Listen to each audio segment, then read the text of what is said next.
Let's pull back the curtain on a world most of us can only, read about. Because it turns out there's a hidden crisis brewing at the very, very top of the financial food chain. And here's the thing. The core problem is, well, it's probably not what you're thinking. For a lot of the ultra-rich, the real challenge isn't about making more money. It's about mentally surviving the fortune they already have. A crisis? What kind of crisis are we talking about here? I mean, it's not like they're worried about the stock market or a bad business deal. No, this is something way more personal. It gets right to the heart of what we all think money is supposed to do for us.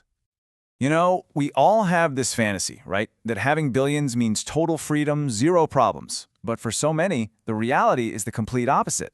A massive fortune can bring, massive problems. Yeah, you think it's all about freedom, security, and just pure happiness, but the reality? It can be a cage. A cage built out of paranoia, this crushing guilt over having so much, and a loneliness that's just profound.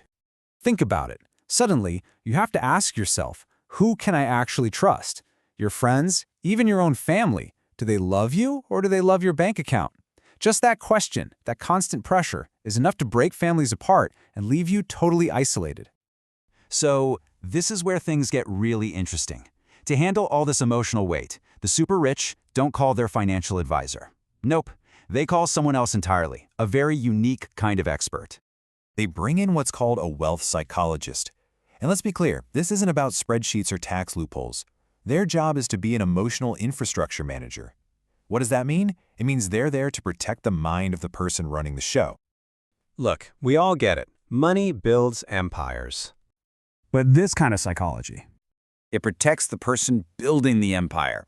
And it's not some luxury, For them, it's an absolute necessity. And that just changes how you think about wealth, doesn't it? Because in the end, the most valuable asset isn't the fortune. It's the mind that has to manage it.